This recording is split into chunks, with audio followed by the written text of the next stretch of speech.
So after all this very hectic year, we finally got a few days off right now, and I thought it'd be a good thing to do. I have one more episode of Food Bites, which was going to cover the back of the food bank area that I do with Luis, and we have Wayne Dunn involved in that a bit as well. But I thought it would be a good thing. This is season 2 of Food Bites. It's almost over. And I just thought I would try to get some overall impressions as to, did you have a sense of the year that really sticks out to you more than others? Oh, that's a good question. I'm not 100% sure. Maybe stability in some senses. Yeah. I think that, we've gone through 2 years of unprecedented growth in terms of at the food bank, and unprecedented growth with clients, but also unprecedented growth with food. Yeah. The amount of food that's come in from grocery stores, the amount of fresh produce, the extent to which we go. So it feels this past year we've kind of steadied out a bit, and it's not constant growth so much anymore. It's just it's sort of steadiness, I think. So let's talk about that. Like, the food drives aren't up the way that they used to be. They've kind of steadied out somewhat, which I don't think is necessarily a bad thing, but it definitely reflects the kind of challenges that average Londoners and businesses are facing out there, right? It's not been easy with inflation. I know for businesses, it's not been an easy time as they try to economically get adjusted to this kind of new era. But definitely for donors, they've got high rents, high food prices, all these other responsibilities. We've talked to many donors who, like us, their kids have come back home to stay because they had trouble being able to afford to live out on their own. So, I just think there's lots of challenges. So I do think, in many ways, it's amazing that the food drives have been so great given those kind of pressures. And you and I have gone into these different food drives each year and kind of wondered how is it going to be, and they've come out okay, fine. Yeah. But it's a level of how much the public confidence in this kind of food system and helping people is there. Did it help your confidence that way? Yeah, I think, the past couple of years with the food drives, they did go up because it was about the need, and it was about the fact that we basically had gone up. We basically doubled in 2 years. Yeah. Such unprecedented growth. I think the public has maintained their giving at that higher level, but it is true, it's steadied out. But I think they give differently.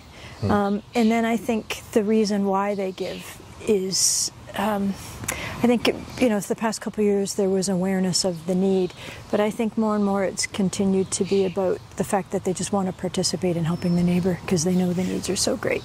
Yeah. So I think that's been great. So obviously, they've given in money, they've given in food, but the biggest thing they've given in time. So one of the, we've obviously seen so many people down at the food bank just wanting to lend an extra hand and just see what kind of goes on. And I think we've been able to be steady in maintaining, this is just a grassroots movement of average people helping other average people. Yeah, that's a really good point. I've always loved the food bank. We've been at it almost 40 years now, but that organic feel to it, just that it's citizens, they all show up on a particular day and they all just want to make a difference. They all have difference of opinions, different political persuasions, maybe even religious differences or whatever it is. None of that ever comes up, right? It's just always they're there to help. All of their creeds or beliefs or whatever it is, they all have that one essential piece to it about helping your neighbor. Yeah. And so they gather around that element. I think that's true. I think, over the past couple of years, we have really increased the amount of fresh produce that's there. Yeah. But in many ways, that got driven by our volunteers as well. It did. In terms of the number of years, the number of folks who wanted to, let's say, come down and help out in the back garden. That was actually a volunteer-driven thing until we had a couple staff members that were involved per se, but their main role still was inside the food bank.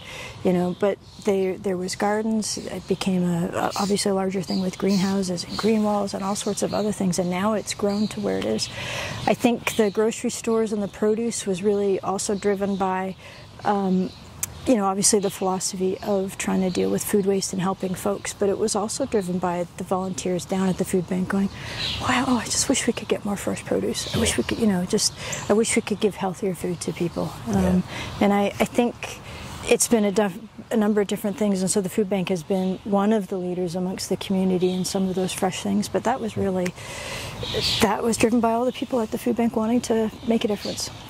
Yeah, and I mean, it's over 50% now the food is fresh or perishable. I think it's 56 or 57. Right. Wow. So, I mean, it's an amazing thing. It was only 20, 10 years ago. Yeah. But that reflects not so much the management of us or even of the board. It is true, I can remember getting emails a decade ago of people saying, I go through your options about donating, but I'd like to be able to donate fresh food. How can I do that? Yeah. And that was really hard to do, because to donate at a grocery store means it might have stayed there for a day or two. They were hesitant about that. They couldn't come down and drop it off themselves. So many donated online, money online, to be able for us to purchase that. But now you're just seeing more and more of all of this fresh food coming in. And my sense, Jane, is I didn't want this program so much to be about the food bank. Is just the growing awareness, I think, in London, and I think the pandemic really kind of sealed it. It was there before the pandemic, but the idea that we're part of a food system that has massive levels of waste, like over 1 billion tons a year is wasted globally. And we're aware of all of that, we're concerned about that, but often we feel we don't have much choice. My sense in the last few years, and especially since the pandemic, has been that people want those choices. And I think they're reflecting that to us. Yeah, I think people want those choices. I think we also know individually we're all really bad at that. Yeah. But we see ourselves as being part of a food system, and so we want to make changes individually so we don't waste ourselves, but also we want to make sure that we help others with that. So I think that's true in terms of the food system. We're part of a larger whole. Whether it's from the farmers all the way to, composting and the city green bin program. There's this whole cycle, and I think we're getting more and more continuing to get a holistic look at that. I think that's for sure.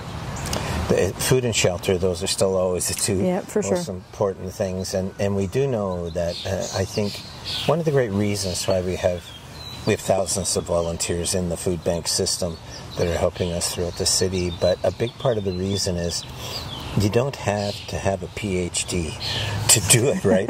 Like we see sometimes kids, it feels like it. Yeah, especially your part in trying to manage all of that. But I do think, we'll see school groups down there of people like 7 or 8-year-old kids.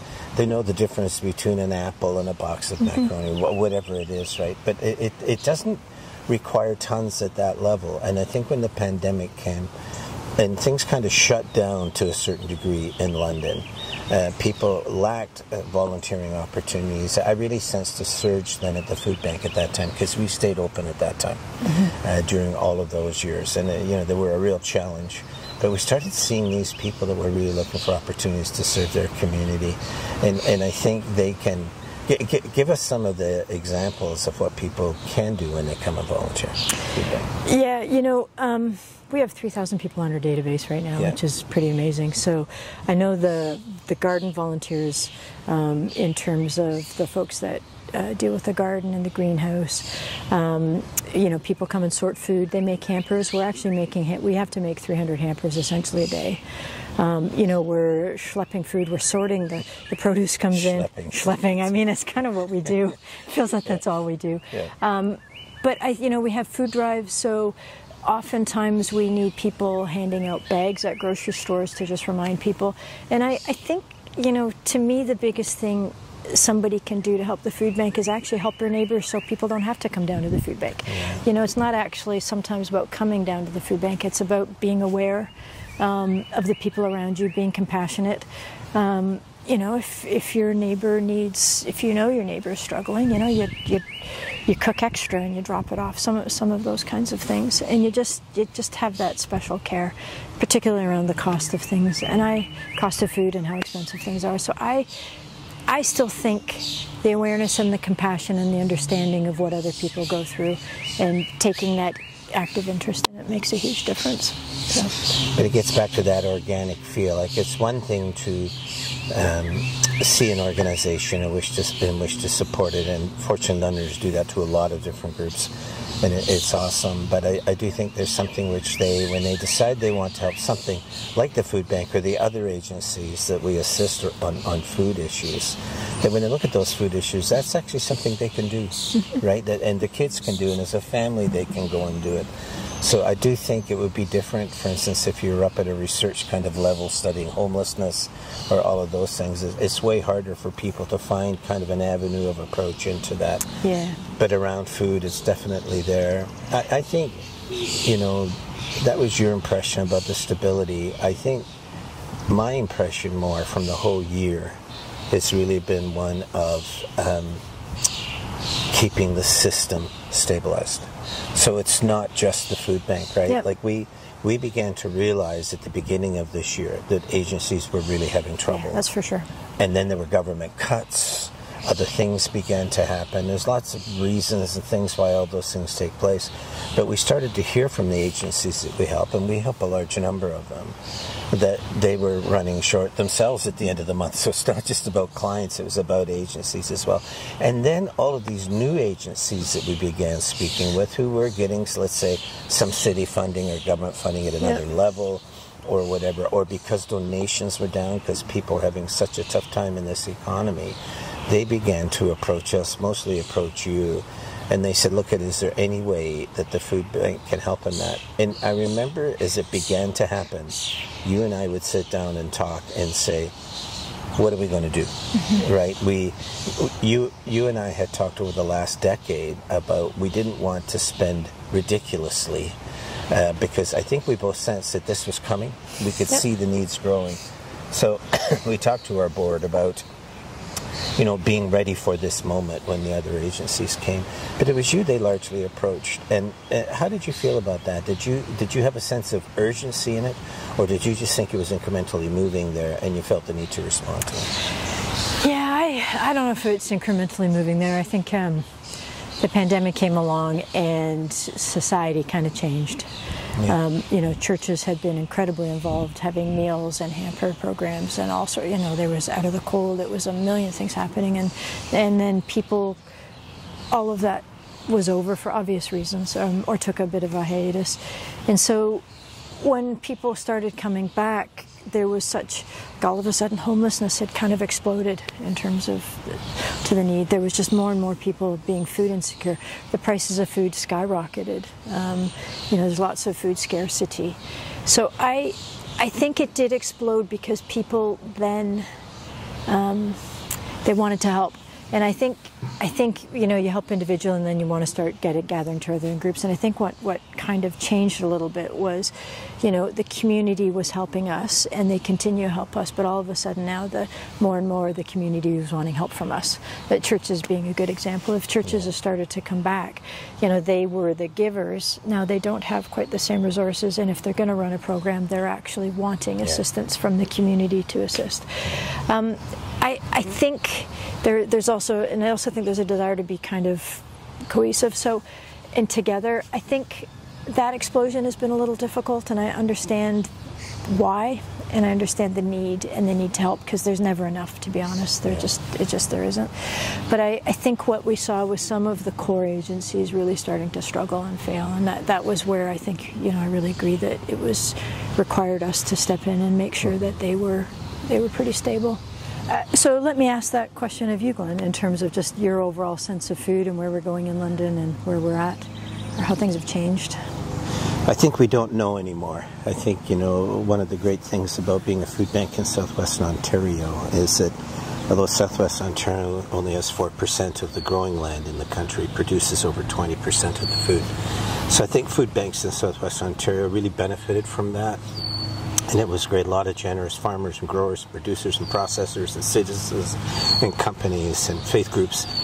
It was all really great. But now we're realizing that whole system is actually pretty expensive, right?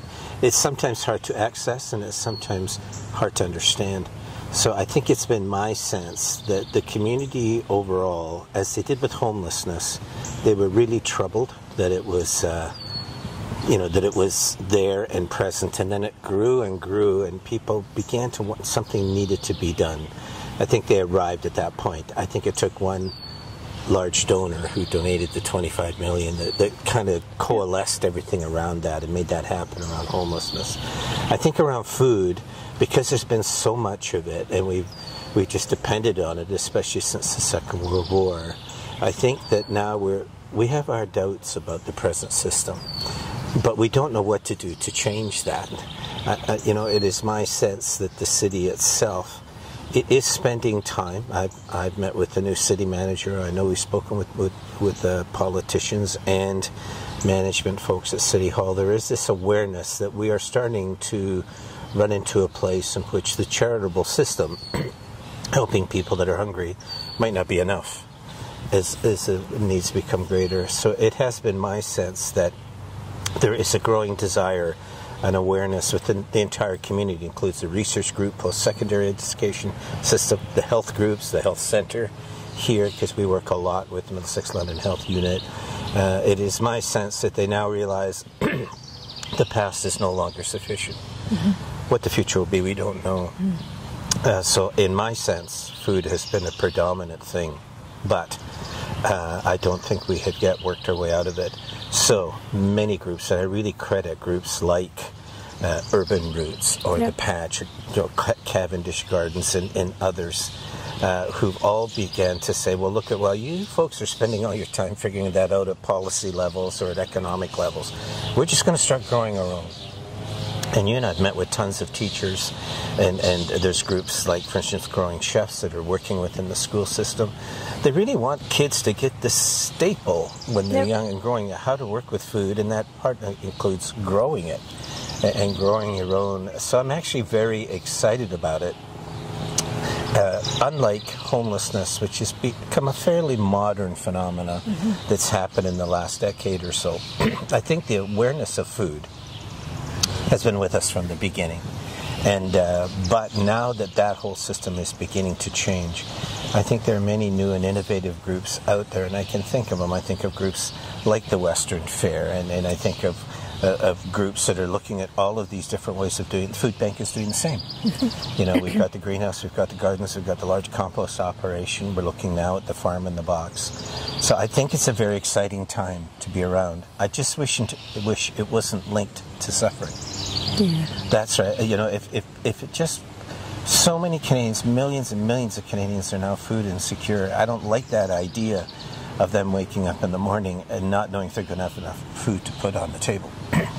So I think that to me is a very exciting time. I wish, though, that so many people, the thing that was bringing about the change wasn't so much human suffering. I wish it was just good common sense. So I think that's the main thing that has stuck with me. Is it your sense, Jane, because you work a lot with the community organizations and others, is it your sense that there may be how should I put this, a little bit too preoccupied with just trying to survive, and really are having trouble? We have spoken to some, you and I have, who feel that they're going through burnout. Yep. Right? It's just all of these changes have taken place. Some have lost 100% of their funding and they've come to the food bank. Is it your sense that that's a temporary thing, or do you think that'll be ongoing? So that's a really good question. I think burnout is a very difficult thing in many ways. I think the folks who have been around for a while originally got involved like we did. It's a passion. It's not a 9-to-5 kind of job. It's a 24-hour idea that even if you're not at work, you're kind of always wrestling with. I think people like that have gotten burnt out. I think newer folks at times that come involved, they're still passionate and all those things, but sometimes they've learned the secret of trying to keep that separate so they don't get burned out. But at the same time, once you get into it, the needs are so great, and you want to be able to respond to those needs, and you want to be able to make a difference. And I think individual burnout, particularly during the pandemic, was really tough because people were facing fear.